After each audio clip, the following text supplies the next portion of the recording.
Nós somos alunos do 8º semestre do curso de jornalismo da Unimep e no 7º semestre produzimos o documentário Memórias das Ruínas com orientação da professora Ana Maria Cordenonce na disciplina Telejornalismo 2.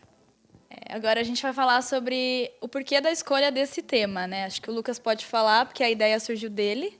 Isso. Então, esse tema, o Comurba, acho que não é muita gente aqui de Piracicaba não conhece, né? Eu, por exemplo, conheci o edifício Comurba e que ele existiu em Piracicaba só no meio do ano passado, né? Então, quando eu entrei lá na Câmara, eles têm um programa que falam sobre a história de Piracicaba, e daí eu conheci o edifício Comurba. Então, até no nosso grupo, a maioria não conhecia a história do Comurba, né? Que é o edifício que caiu em 1964 lá. Então, foi daí, de contar a história uma história que o pessoal não conhecia mesmo, né? A maioria das pessoas que moram aqui em Piracicaba não conhece. E eu acho que o maior desafio de produzir esse documentário foi na hora de encontrar as fontes, né? Como o Lucas falou, o prédio ele caiu em 1964, então já faz mais de 50 anos que aconteceu esse acidente, e foi muito difícil encontrar fontes, primeiro porque a maioria das fontes já não estava mais viva, né? Porque faz muito tempo que aconteceu, então a gente conseguiu encontrar só fontes que eram muito jovens na época. E também foi muito difícil porque a maioria das pessoas que tinham ligação com alguém que realmente veio a falecer na queda não queria falar sobre isso, porque ainda era para elas, por mais que tenha passado mais de 50 anos, ainda era para elas um assunto difícil de ser tocado, né? Então, assim, a gente conseguiu fontes mais neutras, historiadores, jornalistas e pessoas que não estiveram presentes na queda do edifício, pessoas que escutaram pelo rádio ou que ficaram sabendo de vizinhos que estavam passando por lá e vieram correndo contar, porque comoveu a cidade inteira, né? Mas pessoas realmente ligadas à queda, que tiveram perdas assim de pessoas próximas, não quiseram falar sobre. E também foi muito difícil porque, como a gente falou, o edifício caiu há mais de 50 anos, então foi difícil de encontrar fontes vivas mesmo.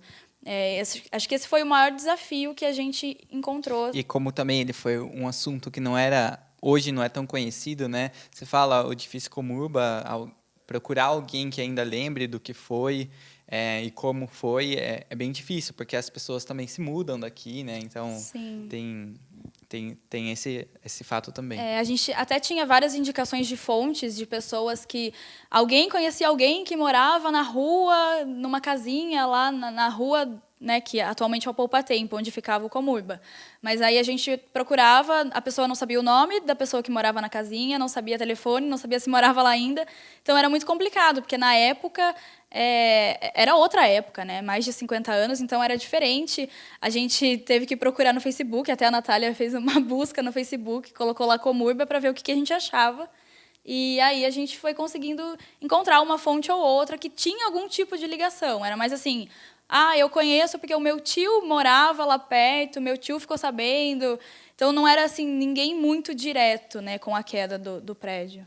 Além disso, mesmo depois de tanto tempo, ainda não é tão debatido, né? Atualmente foi muito difícil para nós encontrar locais que tivessem informação sobre isso, até mesmo na internet, blogs. A gente achou só um blog que falava sobre isso. Documentário, assim, só tinha um também. E, assim, não é uma questão tão abordada por conta do pessoal também não conhecer o Comurba.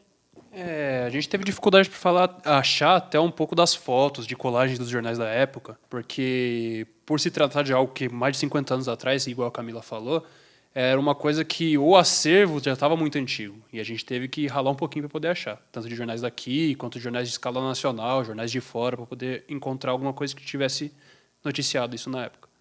E esse documentário, então, vai contribuir muito no futuro para quem quiser fazer alguma pesquisa e saber como que o edifício contribuiu para o desenvolvimento econômico aqui de Piracicaba, por ter sido a primeira tragédia civil do Brasil. Então, por ter sido uma edificação tão grande e tão importante na época, será bem válido aí para as pessoas como pesquisa e outros estudos. Para Piracicaba menos expandida, que era na década de 60, foi um acidente de proporções gigantescas, tanto para a própria cidade quanto para o país, que tínhamos menos pessoas e esse tipo de acidente era mais raro de acontecer. E por isso é sempre bom fazer um memorial às pessoas que perderam a vida naquele dia. E eu acho muito legal o que a gente fez. E como é uma história assim que, por exemplo, hoje já foi difícil da gente encontrar fontes, né? Então, conforme o tempo vai passando, ainda vai sendo mais difícil e as pessoas vão vir menos do edifício. E é uma coisa que está ali no centro da cidade, né? Onde é o Poupa Tempo atualmente. Então, e tinha um cinema embaixo com 1000 lugares. Hoje, nas salas do shopping tem acho que 300 ou 400 lugares. E na época o cinema ele tinha 1000 lugares. Então, foi uma coisa importante, né, para Piracicaba. E ele representava também uma era moderna, né, que a cidade iria ali iniciar, uma era totalmente nova, com construções, né, verticais e, como o Lucas disse, com o cinema, tinha um museu também embaixo. Então, ele representava uma nova fase para Piracicaba. E acho que a queda dele levou a cidade tanto ao luto das pessoas que morreram, quanto também um pouco a estagnação, né? As construções estagnaram, como até o Cecílio Elias Neto fala no nosso documentário, um pouco de spoiler, mas a cidade parou assim as construções, então isso vai contribuir para o pessoal entender também, né, como é que foi naquela época, porque às vezes a gente imagina a queda de um prédio agora, claro que é uma tristeza, é uma tragédia, mas parece que é um pouco mais comum, né? Infelizmente. Mas naquela época não era. Então, foi realmente um choque e eu acho que é legal a gente poder mostrar isso, né? A visão das pessoas que estavam lá, as pessoas que estavam vivendo naquela época, como elas enxergam isso atualmente, né? E é legal também saber o que elas sentem quando passam ali no Poupa Tempo, né? Porque tem gente que passa ali e nem sabe o que tinha lá antes. E tem toda uma história ali por trás, né? Daquele Poupa Tempo e de tudo que aconteceu ali naquela área. Então, acho que vale a pena vocês assistirem. Assistam agora, então, o documentário Memórias das Ruínas.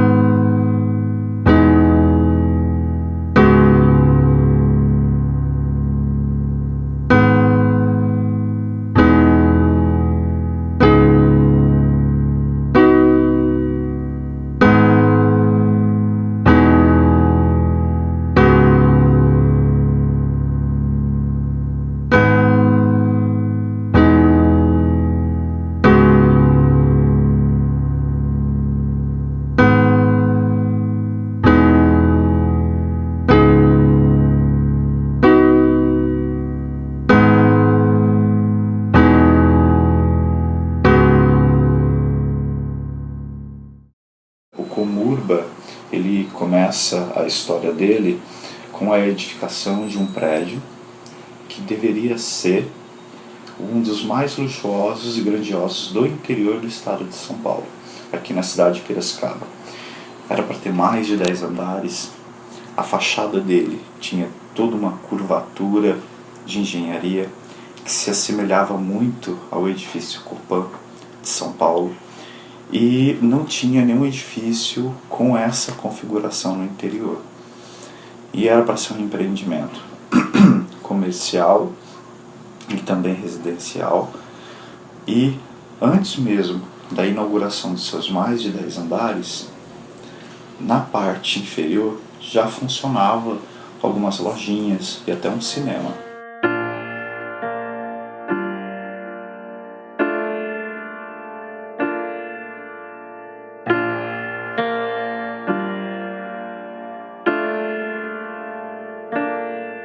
Eu conheci o prédio, que eu era pouco mais que adolescente, né, quando começou a construção dele. E era um objetivo, uma proposta assim, realmente extraordinária em matéria de urbanismo. Era a Companhia de Urbanismo de Piracicaba, Comurba. E o prédio se chamava Luiz Queiroz, Edifício Luiz Queiroz. Então era uma coisa assim, de visionários para Piracicaba na época.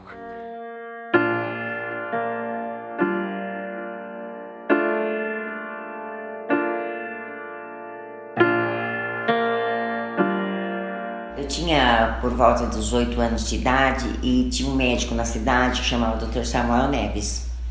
e ele consultava as pessoas pobres da cidade. E minha mãe foi ao médico. Aí eu fui com a minha mãe ao médico. Embaixo desse prédio tinha os museus. A gente era caipira, achei interessante aquilo. Eu olhei, vi, né? E voltei para avisar minha mãe, porque até então minha mãe ficou aguardando o médico. E eu fui lá ver. Na segunda volta que eu ia fazendo a curva, assim, era assim. Olha, assim, ó. Eu tinha que fazer essa curva para chegar aqui nos bonequinhos que levantavam as mãos. Na hora que eu estava fazendo a curva, eu olhei para cima e vi aquelas lajes assim. Assim, ó. As lajes. Pensei, já pensou se aquela laje cai? Eu lembro perfeitamente disso, eu vou morrer com isso. Exatamente no momento que desceu. Eu estava com 10 anos de idade, brincando com os meus amigos. A gente brincava naquele tempo, né? Não tinha videogame, essas coisas. A gente brincava no quintal de casa. E minha casa tinha um quintal grande, então estávamos brincando quando alguém apareceu com a notícia que o Comurba tinha caído. Nós tínhamos muita dificuldade naquele tempo em ter televisão. Poucos tinham televisões, poucos tinham telefone. Graças a Deus, nós não tivemos nenhum susto assim familiar, né, de alguém estar ausente e tal. Então isso, de uma certa forma, nos pacificou bastante. Mas o que a gente passou a fazer foi ligar o rádio e ouvir. E uma coisa que marcou bastante é que o rádio usava uma sirene. Essa sirene, ela cada vez que iam dar uma notícia recente do Comurba, tocava a sirene no rádio. Então aquilo é mais ou menos quando a Globo põe o Globo Urgente hoje, só que naquela época o impacto era maior para a gente, né? Eu estava com uma prima, minha Marisa, lavando a cozinha de casa, e aí o rádio ligado começou a falar que o Comurba tinha caído e tal. Na realidade, como eu tinha 10 anos, eu não me lembro se eu cheguei, né, lógico, a falar com a minha mãe, a pedir se poderia ir ver, né, que é a curiosidade. E aí eu fui com essa minha prima, ela falou, desde que sua prima vá junto, mas não cheguei muito perto. Mas aí quando nós chegamos assim ali perto do Coronel Barbosa, sabe? Então toda aquela parte da praça, assim, pro lado da rua Prudente, tava coberta de escombros, porque ele dividiu no meio, né? E aí foi uma série de situações assim, quando começaram a procurar os cadáveres de pessoas que faziam confusão com os bonecos do Museu de Cera. Então foi assim, e depois ficou tempo aquilo parado. Eu me recordo do detalhe que ficou marcante para mim, quando o prédio estava em construção. Eu era amigo, minha família era muito amiga de um senhor que era um verdadeiro gênio, mas era excêntrico. Ele chamava Júlio Bruns. Era completamente excêntrico. Ele parecia que tinha uns ataques. Então diziam que ele fazia previsões, ele fazia mágicas. Era um homem realmente misterioso, mas muito respeitado. Uma vez nós passando em frente, eu morava quase do lado, quando solteiro, do Comurba, ele começou a ter umas tremedeiras. E ele falou, mas é o seguinte, que era um prédio amaldiçoado, um prédio condenado, uma coisa assim.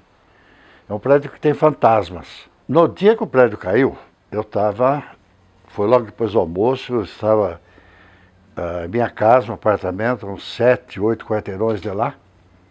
Ele tinha uma sacada, eu dava para ver a imagem do centro da minha sacada, na rua Zé Pinto de Almeida. E nisso eu escutei um barulho, bum, uma coisa surda, né? Bum. E logo em seguida uma nuvem imensa de poeira subindo, uma coisa assim absolutamente estranha, diferente. Então eu comecei a ouvir na rua o pessoal gritando, o Comurba caiu, o Comurba caiu. Bom, na hora eu me lembrei de Júlio Bronze. Falei, não acredito uma coisa dessa. Quer dizer, esse homem previu há quantos anos isso? Olha, eu não sou desses que acreditam em fantasmagorias, né? Mas é a tal história, as bruxas existem, né? Não acredito nelas, mas existem.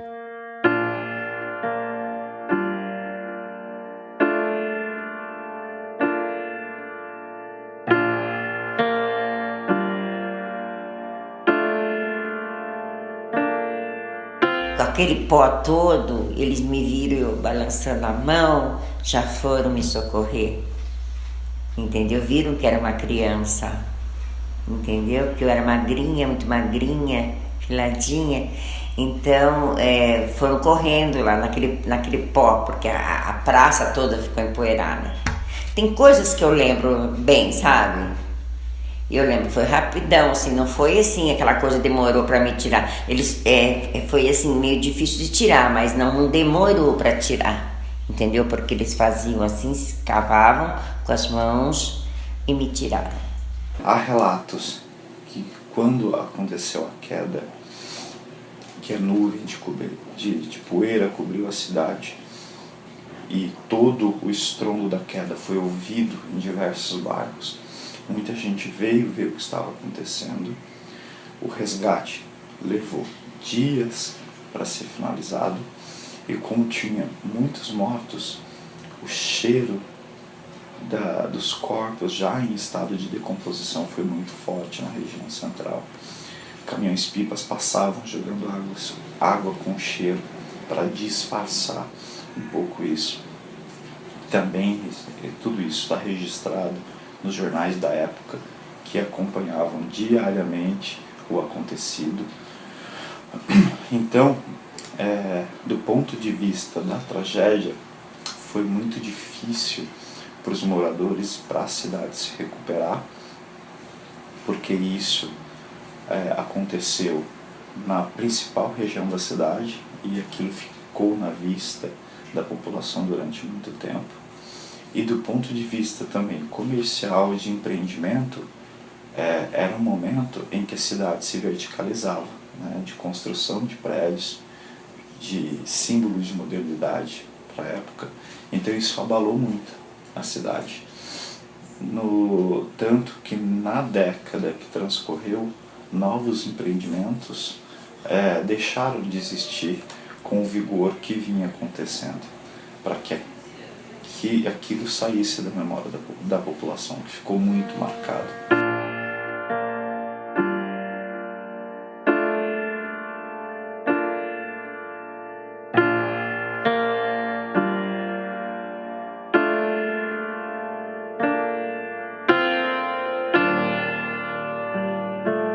Bom, foi uma loucura, né? Foi loucura. Porque os meios de comunicação eram mais lentos, então me lembro que veio a TV para cá, devia ser a TV Tupi, se eu não me engano, não me lembro se tinha outra, talvez tivesse a Excelsior. Mas as rádios da região, correspondentes, né? Não sei se veio, acho que não, a correspondência internacional, mas depois, para frente, vieram para cá.